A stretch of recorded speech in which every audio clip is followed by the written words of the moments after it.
Este es el video explicativo para el tema número 7 de segundo medio historia, que tiene por título Populismos en América Latina, y el objetivo es caracterizar los gobiernos populistas en América Latina como consecuencia de la crisis económica de 1929 a partir de fuentes de la época, demostrando interés por conocer el pasado para comprender el presente. En el fondo es ver cuál fue la reacción que hubo en algunos países de América Latina frente a la crisis y entender este modelo, que es el populismo, como un modelo político que surgió como respuesta en un momento de crisis. Entonces, instrucciones generales, recordar tomar apunte en su cuaderno, desarrollar actividades para luego enviarlas al mail que corresponde. Y este video tutorial siempre está disponible en Instagram o en el canal de YouTube. Y el tiempo de trabajo para este material aproximado de 60 minutos. Ideas principales que deben anotar en su cuaderno: definición de populismo, hablar del origen del populismo en América Latina, las características de un sistema de gobierno populista y los casos de populismo en América Latina. Y si quiere profundizar sobre este tema, en el texto de estudio puede revisar de la página 34 a la 37. Vamos a partir con este esquema. Dice: observa el esquema y contesta en tu cuaderno la siguiente pregunta: ¿cuáles fueron los efectos de la crisis económica en América Latina? Entonces, tenemos aquí dice crisis del 30. Vamos a recordar que todo esto partió el año 29 con la caída de la bolsa de Nueva York. Ya parte inmediatamente las primeras consecuencias en Estados Unidos y luego esto avanza hasta tener un carácter mundial. Afecta a países europeos y también afecta a lo que serían los países de América Latina. En su inicio, ¿qué sucedió con la crisis? Empezó a haber un menor consumo, menor producción, se disminuyeron las importaciones de productos primarios, disminuyeron las exportaciones de productos industrializados. Y esto pasó en los países del Atlántico Norte, entiéndase aquí Estados Unidos y los países de Europa. ¿Ya? ¿Qué significa que disminuye la importación de productos primarios? Que dejan de comprar estos productos a los países que venden estos productos, que son, por ejemplo, las economías latinoamericanas. Cuando hablamos de productos primarios nos referimos a materias primas. Después, ¿qué significa que disminuyen las exportaciones? Estos países son países que exportan, digamos, productos manufacturados, ya entiéndase tecnologías de la época, etcétera. Entonces ellos ya dejan de vender eso, dejan de vender elementos que ellos producen en sus industrias. Entonces, ¿cuál es la consecuencia para América Latina, dado que dejan de comprar materias primas y aparte dejan de exportar o vender productos que ellos fabrican? Primero, eh, hay una menor demanda de productos primarios, por lo tanto caen los precios internacionales de los productos primarios y no compran productos a América Latina, complicando varias economías acá en el continente. Y por otro lado, como tampoco nos venden productos de sus industrias, acá en América Latina se produce un desabastecimiento de productos. ¿Y esto a qué lleva? A que se produzca, por ejemplo, una industrialización en América Latina, donde ellos mismos, los países, van a tener que tratar de sustituir estos productos que le compraban a estas industrias, pero igual hay una doble caída que tiene que ver con un golpe fuerte a la economía de América Latina. Y eso claramente, si lo vamos traduciendo, significa falta de trabajo, una crisis económica a nivel social, ¿cierto? Donde tenemos altos niveles de cesantía y que de alguna forma va a llevar a que la población necesite una respuesta y un actuar de sus gobiernos y también a una desconfianza en los gobiernos que hay en este momento en América Latina. Frente a esto, ¿cuál va a ser la respuesta latinoamericana? En algunos países, no en todos. En algunos países la respuesta va a ser el populismo, como una nueva forma o una nueva alternativa de gobierno.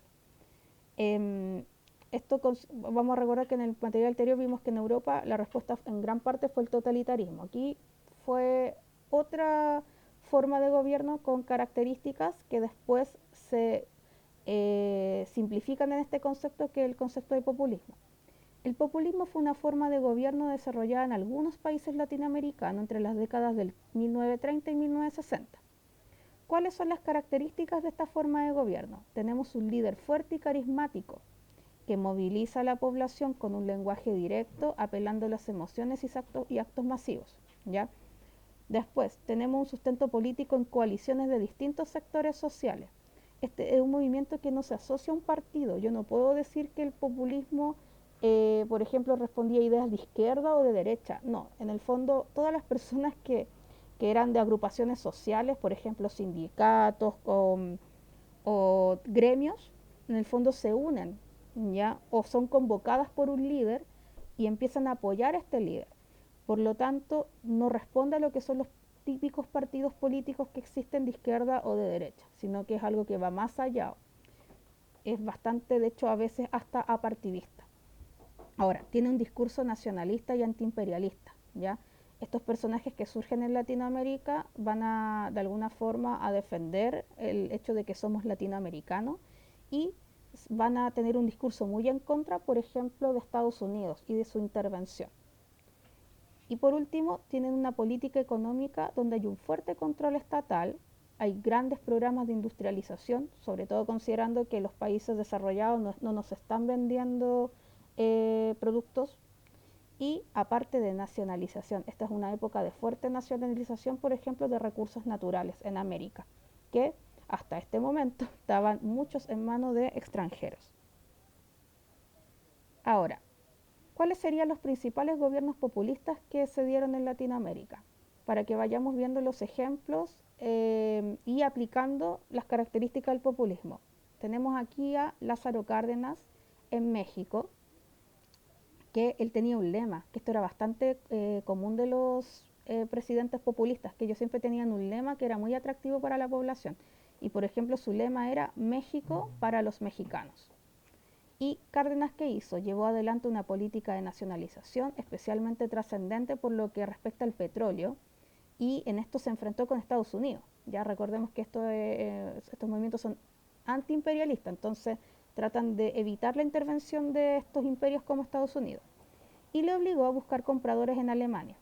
También se ocupó de proteger a la población indígena, impulsó la reforma agraria, que tiene que ver con la repartición de las tierras del campo, combatió el latifundismo, nacionalizó los ferrocarriles y estableció una enseñanza pública, laica, gratuita y obligatoria. Y miren, y acá tenemos como un cómic, que aquí está la traducción, tenemos aquí como un charro, ¿cierto? Y aquí tenemos un personaje que es como estadounidense y está una muralla. Ya recordemos que México limita con Estados Unidos y la frontera siempre ha sido un tema. Y dice, hoy no queremos plata. Caricatura publicada por el New York Times el 3 de abril de 1938 a propósito de la suspensión de compra de plata mexicana por Estados Unidos. Entonces aquí, de alguna forma, esta caricatura de 1938 presenta este conflicto que hay, donde México trata de dejar de relacionarse fuertemente con Estados Unidos. Acá tenemos a Lázaro Cárdenas y miren, aquí está con una gran cantidad de gente, ya bastante humilde. Entonces, aquí reflexionar, ¿qué acciones realizó Lázaro Cárdenas que llevaron al apoyo del pueblo mexicano? Porque en el fondo el pueblo mexicano a él le dio su apoyo. Si se dan cuenta, la mayoría de las medidas que él toma son para la población más humilde, ¿ya? Y aparte tratan de recuperar los recursos de México y tratar de no depender tanto de esta intervención estadounidense. Entonces, esos aspectos, sobre todo la reforma agraria también, que tiene que ver con darle tierra a las personas que no la tienen, van provocando en la población un apoyo que fue clave para que Lázaro Cárdenas se mantuviese en el gobierno. Después, otro ejemplo un poquito más cercano es Juan Domingo Perón en Argentina. Él llegó al gobierno no directamente, sino que formó parte de un grupo de gente que en 1943 realizaron un golpe de Estado a Argentina y en 1946 fue electo presidente. Y desde el gobierno Perón fue definiendo lo que él denominó como justicialismo, independencia económica, justicia social y soberanía política, ¿ya? Aquí lo tenemos a él, imágenes de él, ahí está con su esposa, que fue una persona muy importante también en el tema de la llegada a la gente. Impulsó la industrialización, nacionalizó recursos básicos y aumentó el gasto estatal en vivienda, educación y salud. También desarrolló una política asistencial a través de la Fundación Eva Perón, dirigida por su carismática esposa. Entonces ahí tenía un doble trabajo con su esposa, que ella De hecho, llegaba mucho a la gente y muchas veces ella también se dirigía a las personas en discursos. En 1952, Perón anunció un plan económico basado en la apertura al capital extranjero, marcado un giro en su política que lo llevó a diferencias con diversos actores sociales. ¿Qué es lo que pasa? Que él por mucho tiempo defendió la no intervención de economías extranjeras, en esta idea de que los populismos son antiimperialistas. Pero en 1952 él permitió eso, y eso llevó a que la gente empezara a desconfiar de él y le empezaran a quitar el apoyo. Ahora, eso lleva justamente a su caída en su primer gobierno en la década de los 50, aunque él después vuelve a tener un segundo gobierno donde la gente, recordando un poco que esto es siempre lo que pasa con los líderes populistas, que recordando lo que fueron en el pasado, creen que pueden ser la respuesta para un momento de crisis. Ahora, ¿qué características del populismo están presentes en el gobierno de Perón? Eso es importante que lo pensemos. Nuevamente vemos que hay nacionalización, nacionaliza los recursos básicos, un fuerte discurso también hacia los sectores más humildes, ¿cierto? Trata de utilizar el carisma, sobre todo aquí con la figura de su esposa. Y por último, el caso que vamos a presentar es de Brasil, que es Getúlio Vargas, que fue 4 veces presidente de la República, que primeramente llegó al poder por un golpe de Estado y que luego se mantuvo por las elecciones, ¿ya? Que se fueron dando.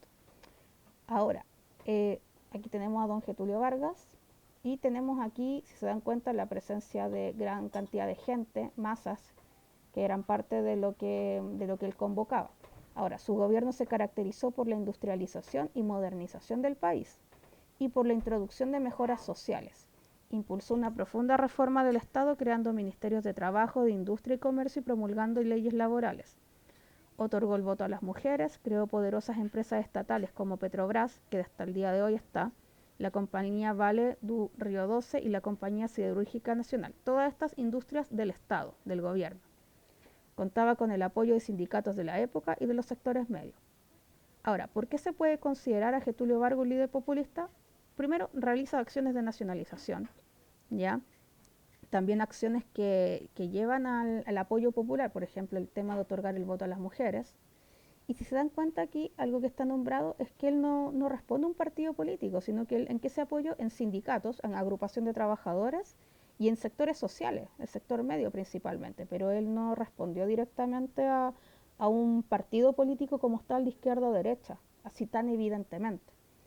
Además, aquí, por ejemplo, vemos algo que es bastante clave, que es la nacionalización del petróleo que realiza él, y de alguna forma se nota que hay una fuerte presencia del Estado, que es lo que trata de lograr él como un Estado que dé respuesta a las necesidades del momento hacia las problemáticas que habían tras la crisis económica de los años 30.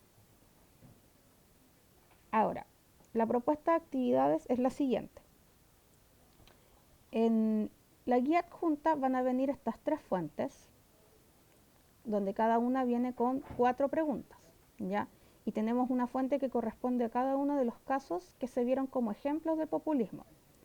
Entonces, para la fuente 1, aquí tenemos una propaganda, dice a qué corresponde la fuente mostrada, a cuál de los casos de populismo trabajado en clase corresponde. Todas las fuentes llevan estas 2 preguntas. Luego la 3 y la 4 son distintas. Entonces, por ejemplo, la 3 para esta propaganda es qué mensaje entrega la fuente y qué característica del populismo se presenta en la fuente y por qué, aplicando las características. Luego, para esta otra dice qué mensaje se está entregando al pueblo, esto es un discurso, y qué característica del populismo se presenta en la fuente. ¿Por qué? Y aquí lo mismo, qué mensaje se está entregando al pueblo y qué característica del populismo se presenta en la fuente. Esto viene adjunto en una guía que lo puede hacer ahí o también lo puede hacer en el cuaderno. Y por último, tratando de aplicar esto que pasó en la primera mitad del siglo XX, del siglo XX acá en América, a ver si lo podemos trasladar un poquito al día de hoy, que estamos en una situación bastante especial de crisis sanitaria, ¿cierto? Que ha provocado también una crisis económica y social. Y aquí tenemos a varios líderes latinoamericanos. Ahí está Piñera, por ejemplo, está Bolsonaro y otros líderes de otros países. Y la pregunta es, ¿crees que los gobiernos actuales están actuando de forma populista como respuesta a la crisis? ¿Por qué? Ya, un poco para reflexionar. ¿Será que podríamos analizarlo desde las acciones, por ejemplo, del presidente que nos gobierna a nosotros, como de algún caso extranjero? Eso, chicos, espero que les haya servido este video. Que tengan buen trabajo.